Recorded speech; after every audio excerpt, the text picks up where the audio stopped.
You know how you manage your own money, right? You get a paycheck, you pay your bills, you try to put a little bit aside.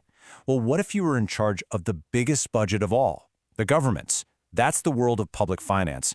And let me tell you, the rules that apply to your wallet are fundamentally different from the ones that apply to an entire country. Let's break down why. So here's a question I bet you've thought about. We're always told, live within your means, don't spend more than you earn. So why does it feel like the government gets to play by a completely different set of rules, often spending way more than it takes in? That's the big question we're going to get to the bottom of right now.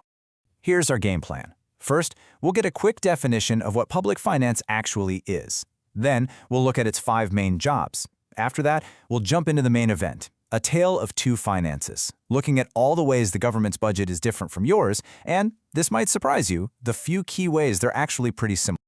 All right, let's dive right in. First up, what even is public finance? To really get why things are so different, we've got to start with a solid foundation. Let's define what we mean by the government's wallet. Okay, so that's the textbook definition. In plain English, public finance is just the study of how governments, from the federal level all the way down to your local city council, get their money and how they spend it. It's about income and expenses, sure, but its real purpose goes way beyond just balancing a checkbook. So, what does the government actually do with all that money? Well, public finance isn't just one simple task. Think of it more like a giant machine with 5 core functions, and each one helps shape our entire economy. This image here, it kind of lays it all out. These are the 5 big branches: public revenue, expenditure, debt, administration, and what they call economic policies. Together, these things cover everything from how the government raises cash to how it tries to keep the whole economy from going off the rails. Let's quickly look at what each one of those actually means. Okay, think of it like this. The government collects public revenue. That's the big treasure chest, and it's mostly filled with our taxes. Then it decides on public expenditure, spending that money on things like roads, schools, and defense. If there's not enough in the chest, it takes on public debt. And the whole process is managed by financial administration. That's the rule book, the gears that keep the machine running. And the whole point of all of this? Economic stabilization. Using all these levers to try and keep the economy stable and growing. And that brings us right to the heart of the matter.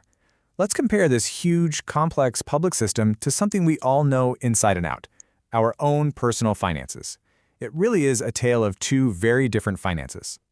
You might think, hey, money is money, right? But believe me, the principles that guide your savings account versus the national treasury are worlds apart. Let's dig into exactly how different they are. We're going to break this down into 4 key differences. And honestly, if you can get your head around these, you'll understand why the country's finances are run the way they are. Okay, get ready, because this first one totally flips our normal way of thinking on its head. When you get your paycheck, you look at it and decide what you can afford to spend, right? The government does the exact opposite. It decides what it needs to spend first, on things like healthcare, infrastructure, defense, and then it figures out how to get the money to pay for it all.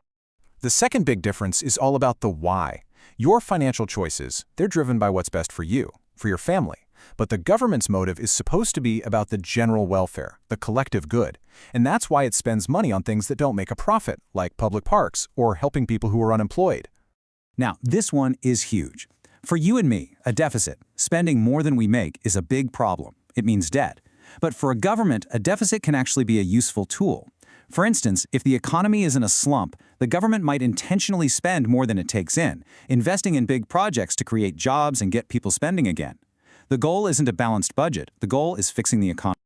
And finally, let's talk about power. Your ability to get money is pretty limited, right? You can earn it or you can borrow it. The government can do both of those things too, but it also has a unique power that you and I definitely don't have: coercion. It can legally force people and companies to pay taxes. You can't just go to your neighbor and demand a cut of their salary. So yeah, the differences are massive. It's like they're playing 2 completely different sports, but it's not a totally separate universe. To really get the full picture, let's look at the few surprising ways public and private finances actually do line up. Because even with all those powers and different rules, both systems bump up against the same hard reality: scarcity. At the end of the day, there's just not an infinite amount of money to go around, and everybody, from you to the US government, has to deal with that. And you can see that common ground right here. First, limited resources. No one has a bottomless wallet. Choices have to be made. Second, rationality.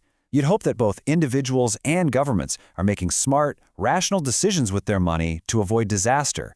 Third, efficient management. Bad financial planning can lead to a crisis, whether it's for a family or a country. And finally, at their core, both systems are just trying to satisfy human wants, whether it's your personal desire for a new phone or society's collective need for clean water. So, what's the big takeaway here? The single most important thing to remember is this. The government doesn't balance its budget the way you do because it's not trying to do the same thing. Its job isn't to make a personal profit. Its job is this incredibly complex balancing act of managing an entire economy and promoting the well-being of millions of people. And that leaves all of us with a really big, important question to think about. Just because the government can play by these different rules, how should it?